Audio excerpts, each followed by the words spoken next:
आज हम जिस टॉपिक पे बात करने वाले हैं वो बहुत ही कॉमन है। लड़के लड़कियों दोनों में ये मसला हो सकता है, वो है एक्नी यानी पिंपल्स या चेहरे के दाने। अगर आप भी इस मसले का शिकार हैं तो इस वीडियो को ध्यान से और एंड तक ज़रूर देखिएगा, फिर आपको किसी भी डर्माटोलॉजिस्ट या स्किन स्पेशलिस्ट के पास जाने की ज़रूरत नहीं पड़ेगी। मेरा नाम है डॉक्टर ताहिर और आप देख रहे हैं डॉक्टर हेल्पिंग हेल्थ। चैनल से जुड़े रहने के लिए चैनल को सब्सक्राइब ज़रूर कर लीजिए। एक्नी या पिंपल्स ज़्यादातर टीनेज में बनते हैं, यानी 13 साल की उम्र से लेकर 19 साल तक, लेकिन ज़रूरी नहीं है, किसी भी एज में बन सकते हैं। बहुत से लोग इस प्रॉब्लम को लाइटली लेते हैं और इग्नोर कर देते हैं, लेकिन बाद में पछताते हैं, क्योंकि जब बहुत अरसे तक एक्नी और पिंपल्स बनते रहते हैं तो हील होने के बाद वहाँ पे एक्नी स्कार्स बन जाते हैं, जिन्हें एक्नी पिट्स भी कहा जाता है, यानी आपके चेहरे पर गड़े या खुड्डे बन जाते हैं। और ये स्टेज ऐसी होती है कि पूरी दुनिया में इसका कोई 100% इलाज नहीं है। इवन कि अगर आप अच्छे से अच्छे डर्माटोलॉजिस्ट से महंगा प्रोसीजर भी करवा लें, तब भी आपके चेहरे की स्किन 100% ऐसी नहीं हो सकती जैसे पहले थी। और अगर कोई डर्माटोलॉजिस्ट क्लेम करता है कि उनके ट्रीटमेंट से आपके एक्नी स्कार्स या गड़े 100% गायब हो जाएंगे, तो याद रखें कि ऐसा मुमकिन नहीं है। इस वीडियो में मैं आपको बताऊंगा कि ये जो एक्नी के मुस्तकिल निशान और एक्नी स्कार्स बन जाते हैं एक्नी की वजह से, आपको कैसे अपने आप को इनसे बचाना है इस स्टेज तक पहुंचने से। क्योंकि बहुत सारे पेशेंट्स, स्पेशली लड़कियां ऐसी देखी गई हैं जो बाद में इन एक्नी की वजह से और इनके निशानों की वजह से डिप्रेशन का शिकार हो जाती हैं। सोशल गैदरिंग में, शादियों में और फैमिली फंक्शंस में जाने से कतराती हैं और अपनी शख्सियत के अंदर एतमाद को खो बैठती हैं। तो हम जानेंगे कि हमने एक्नी को बनने से पहले ही कैसे ख़त्म कर देना है। कुछ चीज़ें मैं आपको बताऊंगा, अगर आप उनको घर बैठे कंट्रोल कर लेंगे तो आपको डॉक्टर के पास भी जाने की ज़रूरत नहीं पड़ेगी। सबसे पहले तो ये देखते हैं कि एक्नी बनते क्यों हैं, कॉजेज़ ऑफ एक्नी क्या हैं। एक्नी यानी पिंपल बनने की बहुत सारी वजूहात हो सकती हैं। इनमें से 4 से 5 जो मेजर रीज़न्स हैं वो हम डिस्कस करेंगे, ताकि उनको आप कंट्रोल कर लें और एक्नी को आगे बढ़ने से रोक सकें। तो उनमें जो सबसे पहली रीज़न है वो है जेनेटिक रीज़न, यानी अगर आपके पेरेंट्स में से दोनों को अपनी उम्र में यानी कि टीन एज में एक्नी थे, तो आपको 90% चांसेस हैं एक्नी होने के। और अगर किसी एक को भी अगर एक्नी थे, तब भी 50% चांसेस हैं एक्नी के होने के। दूसरी जो रीज़न है वो है हार्मोन्स। जब लड़के लड़कियां पुबर्टी को पहुंचते हैं यानी बालिग होते हैं, तो बहुत सारे हार्मोन्स आपके जिस्म के अंदर बनना शुरू हो जाते हैं। तो ये हार्मोन्स लड़कों के अंदर भी होते हैं और लड़कियों में भी, और इन दोनों के अंदर हार्मोन्स की वजह से इस एज में पिंपल्स बन सकते हैं।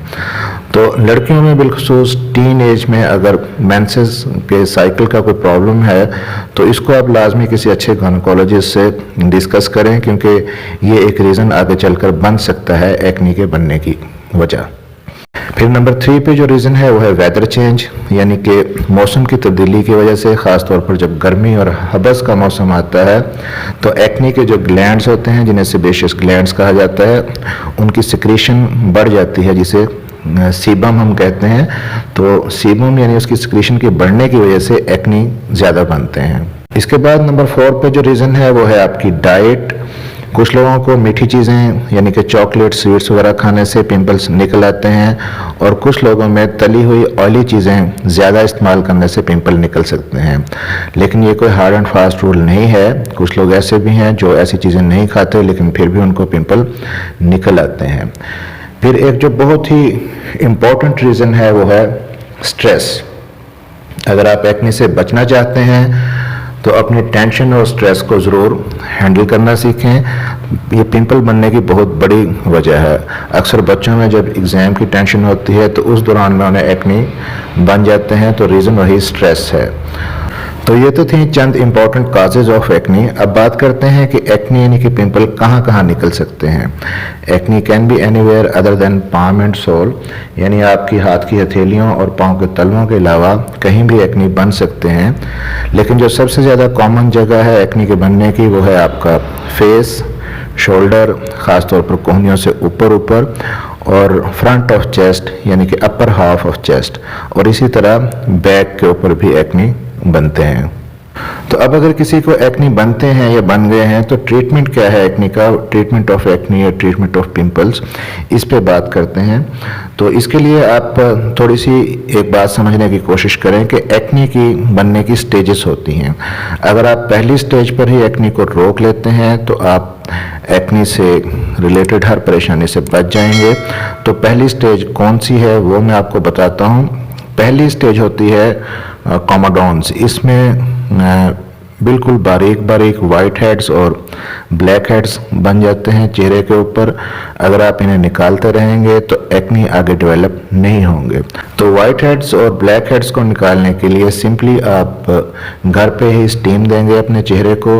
इसके बाद स्टीम लेने के बाद आप कॉमोडॉन एक्सट्रैक्टर लें। ये एक छोटा सा औजार है जिसे ब्लैक हेड रिमूवर भी कहा जाता है, इजीली मिल जाता है। इसके ज़रिए आप हल्का सा दबाकर ब्लैक हेड्स और वाइट हेड्स को निकाल सकते हैं। और अगर आप इस स्टेज पे ब्लैक हेड्स और वाइट हेड्स को नहीं निकालते तो एक्नी अपनी दूसरी स्टेज में चला जाता है जिसे पैप्यूल कहा जाता है। पैप्यूल वाली स्टेज के अंदर रेड कलर का एक दाना बन जाता है आपकी स्किन के ऊपर। और फिर अगर आप इस दाने को स्क्रैच करते हैं, छेड़ते हैं या किसी तरह से ये स्क्रैच हो जाता है तो बैक्टीरिया जो नॉर्मली आपकी स्किन पे भी मौजूद होते हैं उनकी वजह से इन ग्लैंड्स के अंदर इन्फेक्शन हो सकती है और पस पड़ जाती है और इस स्टेज को पस्ट्यूल कहा जाता है। तो याद रखें कि आपने एक्नी को यानी कि ब्लैक हेड्स और वाइट हेड्स को दबाकर निकालना है अब उनकी पहली स्टेज पर।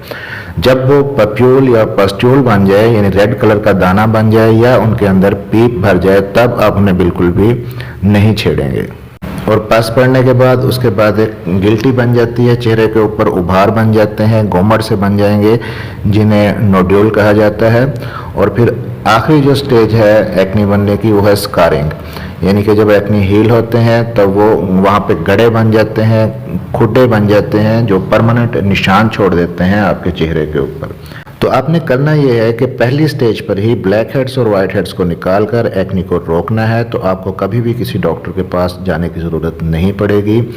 और अगर खुदा न खास्ता एक्नी आगे डेवलप हो गया है यानी कि वो रेड कलर का दाना बन गया है या पस्ट्यूल बन गया है, उसके अंदर पस बन गई है, तब आप अपने डॉक्टर के मशवरे से शॉर्ट टर्म एंटीबायोटिक का कोर्स ले सकते हैं। और कुछ लोकल एप्लीकेशंस हैं जो लगाने के लिए इस्तेमाल की जाती हैं, लेकिन ये ट्रीटमेंट सिर्फ शॉर्ट टर्म होता है और वक्ती तौर पर काम करता है।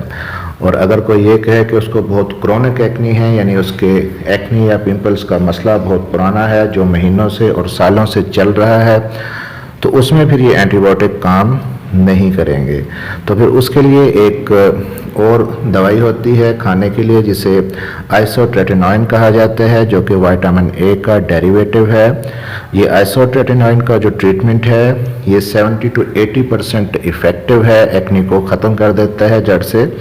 लेकिन ये एटलीस्ट 6 माह तक आपको खाना पड़ती है ये दवाई। आइसोट्रेटिनोइन नाम की ये दवाई लेकिन इंतहाई नुकसानदेह भी हो सकती है क्योंकि ये ट्रेटोजेनिक है। तो इसको आप अपने डॉक्टर से मशवरा किए बगैर कभी भी शुरू ना करें, क्योंकि ख़ास तौर पर अगर इसको खाते समय आपको प्रेगनेंसी हो जाती है तब होने वाले बच्चे के अंदर कुछ कंजेनिटल बर्थ डिफेक्ट्स आ जाते हैं। तो आइसोट्रेटिनोइन को शुरू करने से पहले अपने डॉक्टर से मशवरा लाजमी करें। जब आप आइसोट्रेटिनोइन को छोड़ते हैं तो उसके बाद जब मेंसेस का एक साइकिल गुजर जाता है तो उसके बाद आप कंसीव कर सकती हैं, फिर इसका कोई रिस्क नहीं रहता। इसके बाद की जो आखिरी स्टेज है वो है एक्नी स्कार्स यानी एक्नी पिट्स, जो गड़े या खुड्डे या निशान बन जाते हैं आपके चेहरे के ऊपर।